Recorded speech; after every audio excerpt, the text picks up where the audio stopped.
They say a mother's love is sacred, unbreakable, the one bond the darkness of this world cannot corrupt.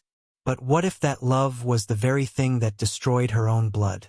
What if the hand that once cradled you as a child was the same one that poisoned your future, one drop at a time?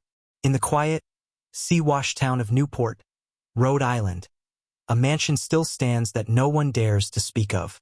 Its marble facade gleams under the Atlantic sun, immaculate, deceiving a tomb disguised as a palace. Behind those ivory walls, an ancient hunger wore the face of motherhood. Her name was Margaret Aldridge, and to this day, locals whisper that when the wind cuts across Bellevue Avenue at night, it carries her voice, elegant, calm, persuasive, asking a single question. Would you betray blood for power?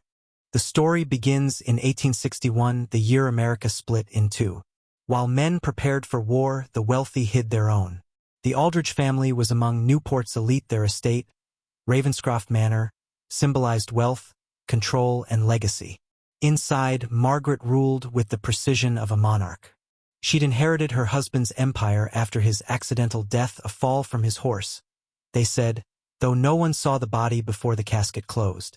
Her eldest daughter, Eleanor, was pure, poised, the kind of beauty that made alliances more valuable than affection. Her younger daughter, Catherine, clever and sharp-tongued, saw through her mother's gentle tyranny but lacked the courage to defy it. And then came Charles Whitfield, Eleanor's fiancé, a charming young heir from Boston, educated, well-connected, and exactly the kind of man Margaret needed to secure her fading empire. When Charles first visited Ravenscroft, servants noticed something shift in the air, as though the house itself began to watch. The laughter in the hallways grew quieter, the nights longer. Margaret's gaze lingered too long when she spoke to him, her tone too soft, her touch too deliberate. She called it affection. But power often hides behind gentleness, especially when it plans to consume. It began with wine and music, innocent visits that turned into confessions under moonlight. What Charles didn't know was that Margaret had already studied him, his family's fortune, his habits, his vulnerabilities. And what she saw wasn't a man, but a solution. Because the truth, my friend, is that love and greed wear the same face when seen through the eyes of power. And Margaret Aldridge was no ordinary mother. Charles Whitfield believed he was entering a home of grace and refinement, a symbol of everything the old world had promised: loyalty, beauty, and the sanctity of family. But Ravenscroft Manor wasn't a home. It was a stage. Every glance, every smile, every word spoken at its dinner table was a line from a play Margaret Aldridge had been writing long before he arrived. She studied him in silence, the way a scientist studies a specimen. The way she poured his drink too slow, her eyes locked on the amber reflection. The way her compliments came in measured doses, precise enough to stir something inside him without crossing the invisible line of decency. She was not merely charming him. She was reprogramming him, reshaping his emotional center one interaction at a time. Eleanor, sweet and obedient, never saw it coming. She mistook her mother's attentiveness for approval, her indulgence for affection. Margaret encouraged her to share her letters, to confide her fears, to seek her guidance about Charles. And every secret Eleanor shared, her mother used to dismantle her from within. When Eleanor described Charles's doubts about the war, Margaret called him sensitive. When she mentioned his anxieties about business, Margaret smiled. Some men need a firmer hand. That firmer hand soon became her own. Charles began to crave her counsel more than his fiancée's touch. He told himself it was out of respect, admiration for her intelligence, but at night, he dreamt of her perfume, her voice, her calm certainty. Margaret didn't chase him. She simply stood still and allowed him to fall into orbit. Control isn't about force. It's about gravity. One evening in April, the sky hung low with mist, and the sea outside roared like a restless animal. Margaret found Charles on the terrace, alone, lost in thought. She offered him brandy, spoke softly, stood close, and in the quiet between them, something irreversible occurred. The air thickened, the line blurred. She didn't kiss him, not yet. That would have made her human. Instead, She made him believe he had crossed the line, that he was the sinner, the one consumed by temptation. It's a tactic as old as Eve to make the prey believe the apple was his idea. By the time the wedding month approached, Charles was no longer engaged to Eleanor in his heart. He belonged to her mother, and Margaret knew it. By May of 1861, Ravenscroft Manor had become a sanctum of secrets. Every window glowed with candlelight, every shadow seemed to whisper. The wedding invitations had been sent, but the bride's house was already steeped in betrayal. The air itself felt heavier, like the house knew what was coming. Charles's visits grew more frequent, his excuses thinner. "Business," he would say to Eleanor. "Documents to review." But those documents never left Margaret's study. Inside that room, surrounded by the scent of lilacs and burning cedar, his loyalty began to dissolve. She fed him more than drink. She fed him stories of how fragile wealth could be, how love could blind a man to the realities of power. "Eleanor is innocent," she told him once, tracing the rim of her glass. "But innocence doesn't survive in this world, Charles. Not when men like you are meant to shape it." He didn't see it then, but every conversation was a calibration, a psychological slow burn meant to dismantle his moral compass. Margaret had mastered a truth known only to manipulators and monarchs. If you can make someone doubt themselves, you can make them yours. Soon, she began testing the limits of control. A hand brushing his shoulder in passing. A moment held too long in silence. Her power wasn't in touch, it was in restraint. Because the most dangerous seduction is not what is done, but what is withheld. And while Charles fell deeper into that unspoken spell, Eleanor began to fade. She sensed it not consciously, but in the way he avoided her gaze, the way his letters became colder, briefer. When she asked her mother what was wrong, Margaret smiled. "You mustn't smother a man, dear. Let him breathe. Love returns when it is free." It was then that Margaret's final weapon revealed itself: arsenic. It began in small doses, administered not to kill, but to test. First to a servant who grew ill and mysteriously resigned. Then to Charles himself, masked and cordial. A trace so faint it only made him pale, fatigued, vulnerable. She studied him like an artist studies light, every reaction, every symptom. The more he weakened, the more he leaned on her. The poison wasn't meant to end him. It was meant to bind him. And that's when she crossed the line even she could never return from. Because the night Charles whispered, "I can't stop thinking of you," Margaret didn't pull away. She smiled a slow, deliberate smile and kissed him like a queen sealing a pact. It wasn't love. It was conquest. Eleanor Aldridge had grown up believing her mother's love was the safest thing in the world. But by that summer, that love had turned cold, sharp like the edge of a blade hidden in silk. The laughter that once filled Ravenscroft Manor had gone quiet. The servants moved as though afraid to breathe too loudly. Even the sunlight that poured through the tall windows seemed reluctant to stay. It began with small things. A letter from Charles left unopened. A glance between him and her mother that lingered too long. A change in Margaret's perfume that matched the scent on Charles's collar. Eleanor felt the unease first as confusion, then fear, and finally humiliation. She tried to reason it away. Her mother was protective, she told herself. Her fiancé was nervous about marriage. But deep down, she sensed a truth too terrible to name. She was being replaced. Meanwhile, Margaret's transformation was complete. Her hair, once pinned in modest mourning, now shimmered beneath jeweled combs. Her eyes carried a new light, the dangerous confidence of a woman who had tasted forbidden fruit and found it intoxicating. Charles followed her like a man under spell, each day losing another piece of his former self. He stopped visiting the docks, stopped writing home, stopped speaking of Eleanor altogether.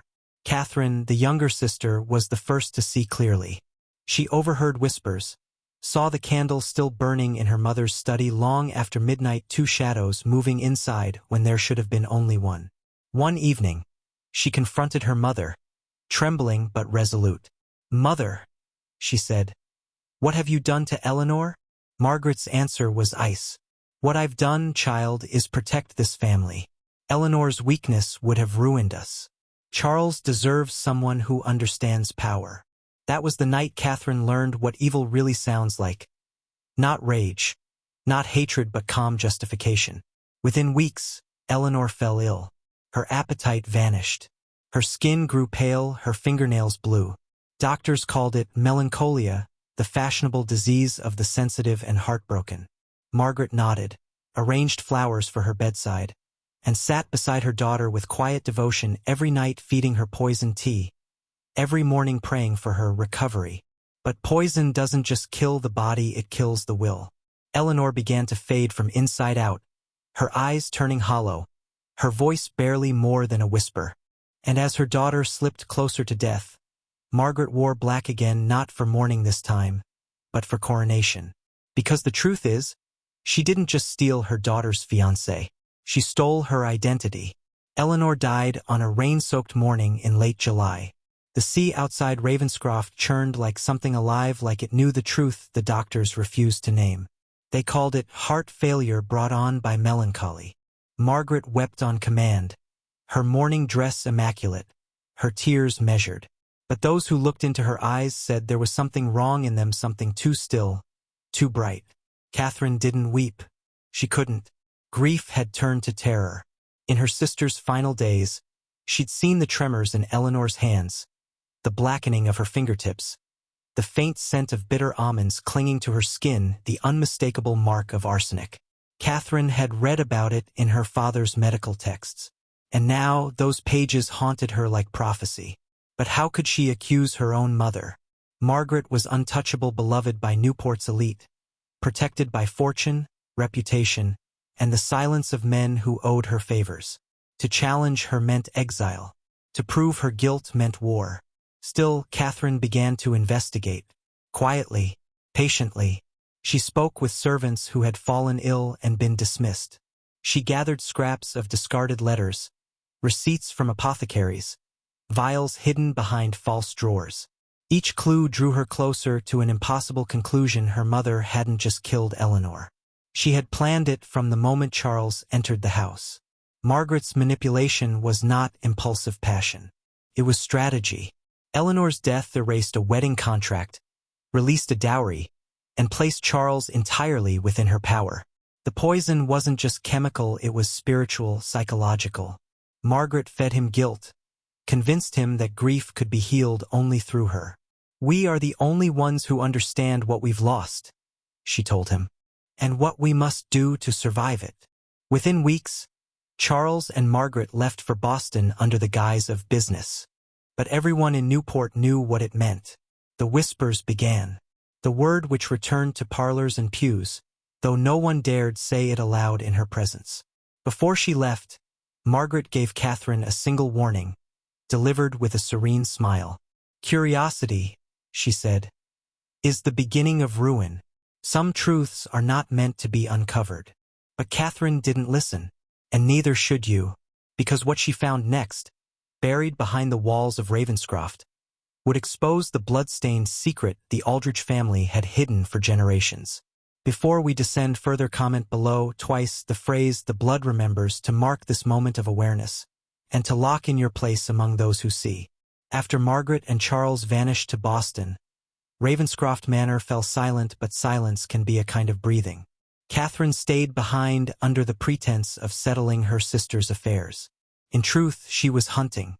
Every night, by candlelight, she wandered the empty halls, listening for sounds that shouldn't exist: a shifting floorboard, a draft from behind a wall.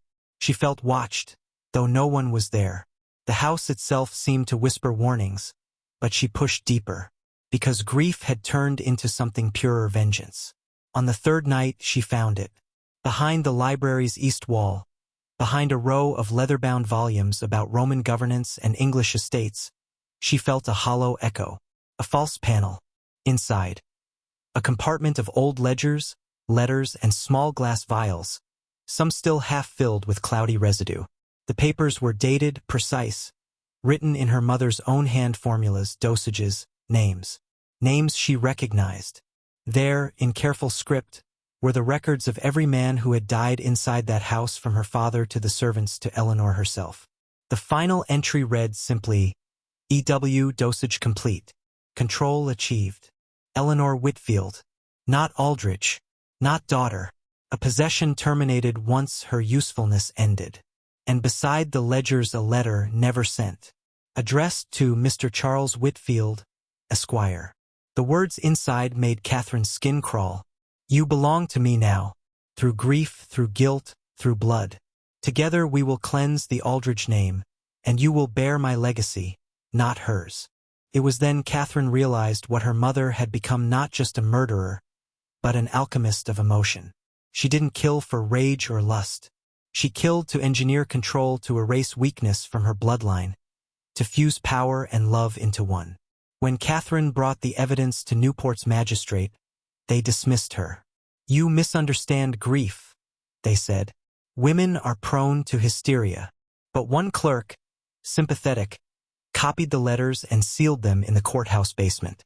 If she ever returns, he whispered, these will speak for you. But Margaret never returned to Newport. For a while, rumors came of a widow and a younger man living under false names in Boston, growing wealthy again. Then silence. Until, decades later, workers renovating Ravenscroft broke open that same wall and found Catherine's candle, long extinguished, and the ledgers, still intact. But by then, something else had been written in the margins. A different hand. The words read, "The blood remembers." History remembered Margaret Aldridge as a scandal, a poisonous beauty, a mother consumed by lust and greed. But that version was written by men who feared the truth, that she wasn't merely a manipulator. She was a student of something far older. When Catherine's hidden documents were finally unsealed in 1924, historians expected gossip, perhaps a confession. Instead, they found ritual.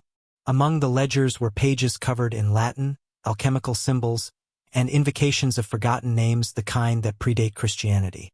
Her handwriting was flawless, precise, but the content was madness wrapped in mathematics. She spoke of transference through suffering, of the purification of will through possession of lineage. Margaret Aldridge hadn't simply stolen her daughter's fiancé. She believed she was absorbing her daughter's destiny, consuming the bloodline to preserve her own vitality. Every poisoning, every manipulation, every seduction was part of a pattern that mirrored 14th-century occult texts banned by the Vatican writings from the so-called Crimson Doctrine, which taught that emotional domination was a form of spiritual inheritance.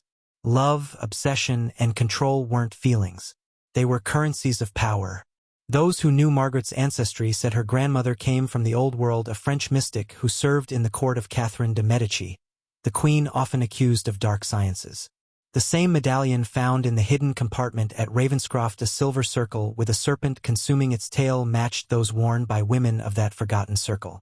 The Ouroboros, eternity devouring itself. Mother consuming daughter. That symbol reappears, again and again, in families of old money and hidden power. The cycle of inheritance. The ritual of blood and control disguised as love and legacy. And that's when the most unsettling truth emerged. Margaret wasn't unique. She was initiated. Letters discovered in Boston tied her to other widows, other matriarchs, who wrote in the same cipher, a network of women preserving wealth through psychological subjugation and marriage infiltration. Some scholars dismissed it as hysteria. Others saw it for what it was. A quiet empire built not on politics, but on manipulation of hearts. Because there is a kind of power older than nations, the power to rewrite reality through affection. To enslave not by chains, but by love. And in that sense, Margaret Aldridge wasn't a monster. She was a prototype. Charles Whitfield never returned to Boston society. By 1865, reports placed him in Paris under another name, pale and withdrawn, traveling with a veiled woman who signed hotel ledgers as Madame A. The servants described her as elegant, ageless, commanding. When she spoke, he flinched before answering.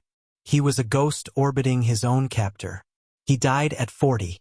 His death certificate lists wasting illness. But the physician's note buried in archives mentions traces of mercury and laudanum, and a final, cryptic phrase, patient insisted she still lived within him. Margaret was seen only once after that. 1872, New York. A photograph taken at a charity gala shows a woman identical to her, but she should have been nearly 60. The face in that photo looked 40, maybe less. Some call it coincidence. Others call it the final proof of her doctrine, that she had transferred something of herself into the man she destroyed. Catherine, the sole surviving Aldridge daughter, vanished soon after giving testimony to a local paper about the blood cult of Ravenscroft. The story was pulled before publication. The editor resigned weeks later after his wife fell ill. The courthouse clerk who held the original ledgers died that same winter. His notes mention someone visiting him at night, asking for what was borrowed. And Ravenscroft Manor rebuilt, resold, renamed still stands. Each new owner renovates, modernizes, restores. Each sells within 2 years. Locals swear they hear a woman humming near the east wall at night. Always the same melody, low, rhythmic, unhurried. A lullaby, a warning. What happened there wasn't just a tragedy. It was a demonstration that the deepest control does not come from violence or domination, but from possession of emotion itself. The kind of control institutions, governments, and empires still practice: clean, invisible, psychological. Margaret's poison was only the prototype. Look around today at the advertising that seduces, the media that nurtures fear, the leaders who say, "for your protection," as they tighten your leash. That's the same doctrine, reborn in suits and algorithms instead of silk gowns and arsenic. Emotional manipulation as inheritance, control through affection, love as obedience. And the truth, the one no one dares to say aloud, is this: Margaret Aldridge didn't die. She evolved. Every time a man gives his will away in the name of comfort, every time a generation trades awareness for security, the blood remembers. So if you've watched this far, comment "the blood remembers" below twice. Not as superstition, but as declaration. Because those who remember cannot be owned. Before you leave this video, comment "the blood remembers" twice below. That phrase isn't superstition. It's a declaration. It tells the algorithm you see what others ignore and marks you among those who can't be controlled.